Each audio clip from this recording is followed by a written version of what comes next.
So hi friends, வணக்கம். இந்த வீடியோவில் நம்ம என்ன பார்க்க இருக்கோம் அப்படின்னா, டிஎன்பிஎஸ்சி ஜியோகிரஃபியில் 8th ஸ்டாண்டர்ட் ஜியோகிரஃபி நியூ புக்லேருந்து ஒரு வினாக்கள் பார்த்துட்ருக்கோம். ஸோ இது பார்ட் 3 வீடியோ ஸ்கிப் பண்ணாமல் ஃபுல்லாக பாருங்கள். செயில் எங்கு உள்ளது? சேலம். சிந்து நதியில் தோன்றிய நாகரிகம் எது அப்படின்னா ஹரப்பாவும் மொஹஞ்சதாரோவும். ஸோ சிந்து நதியில் தோன்றிய நகரம் எது அப்படின்னா ஹரப்பாவும் மொஹஞ்சதாரோவும். நைல் நதியில் தோன்றிய நாகரிகம் எது அப்படின்னா எகிப்து. ஸோ நைல் நதியில் தோன்றிய நாகரிகம் எது அப்படின்னா எகிப்து நாகரிகம். யூப்ரட்டிஸ் நதியில் தோன்றிய நாகரிகம் எது அப்படின்னா மெசபடோமியா. ஸோ யூப்ரட்டிஸ் நதியில் தோன்றிய நாகரிகம் எது அப்படின்னா மெசபடோமியா.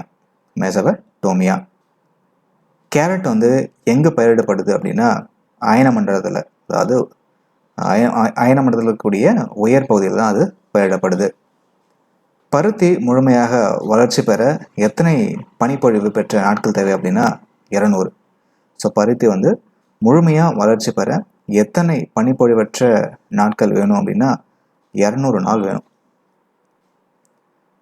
2 அல்லது 2க்கு மேற்பட்ட பயிர்களை விளைவிப்பது பலப்பயிர் விளைவிக்கும் முறை.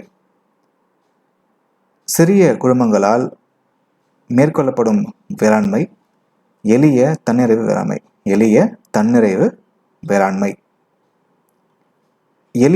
வேளாண்மை எவ்வாறு அழைக்கப்படுது அப்படின்னா மாற்றிட வேளாண் முறை, இடப்பெயர்வு வேளாண்முறை.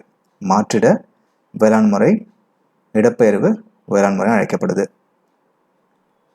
மாற்றிட வேளாண்மை பிரேசிலில் எப்படி அழைக்கப்படுது அப்படின்னா ரோக்கான்னு அழைக்கப்படுது. ஸோ அந்த மாற்றிட வேளாண்மை பிரேசிலில் எப்படி அழைக்கப்படுது அப்படின்னா ரோக்கா அப்படின்னு அழைக்கப்படுது.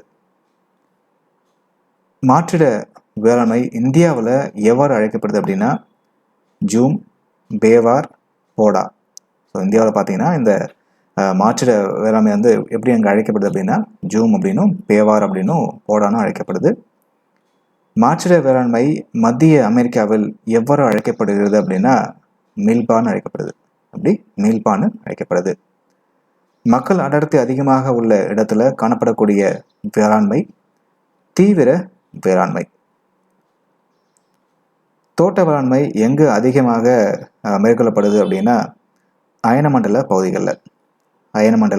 பகுதிகளில் காணப்படுது. பயிருடன் கால்நடையும் வளர்த்தல் எந்த வகை வேளாண்மைனா கலப்பு பண்ணை வேளாண்மை. கலப்பு பண்ணை முறைக்கு எங்கு பொதுவான வேளாண் தொழில் ஆகும் அப்படின்னா மேற்கு ஐரோப்பியா. ஸோ கலப்பு பண்ணை முறை எங்கு பொதுவான வேளாண் தொழில் அப்படின்னா மேற்கு ஐரோப்பியாவில் தான். நெல் எந்த ஆற்று சமவெளியில் முதல்ல பயிரிடப்பட்டதுன்னா சீனாவின் யாங்டிசி ஆற்று சமவெளியில் தான். ஸோ நெல் எந்த ஆற்று சமவெளியில் முதல்ல பயிரிடப்பட்டுச்சு அப்படின்னா சீனாவோட யாங்டிசி ஆற்று சமவெளியில் தான் அது பயிரிடப்பட்டுச்சு. நெற்பயிர் முப்போகம் எங்கு விளைவிக்கப்படுது அப்படின்னா ஆற்றின் டெல்டா பகுதியில். ஸோ நெற்பயிர் முப்போகம் எங்கே விளைவிக்கப்படுது அப்படின்னா ஆற்றின் டெல்டா பகுதியில் விளைவிக்கப்படுது. நெல் எந்த கண்டத்தில் அதிகமாக விளைவிக்கப்படுது அப்படின்னா ஆசியாவில் தான். ஸோ நெல் ஆசிய கண்டத்தில் தான் அதிகமாக விளைவிக்கப்படுது. நெல் உற்பத்தியில் முன்னணி வகிக்கும் நாடு சீனா. ஸோ நெல் உற்பத்தியில் முன்னணி வகிக்கக்கூடிய நாடு சீனா. கோதுமை வளர உகந்த மண் எது அப்படின்னா களிமண் அல்லது வண்டல் கலந்த களிமண்.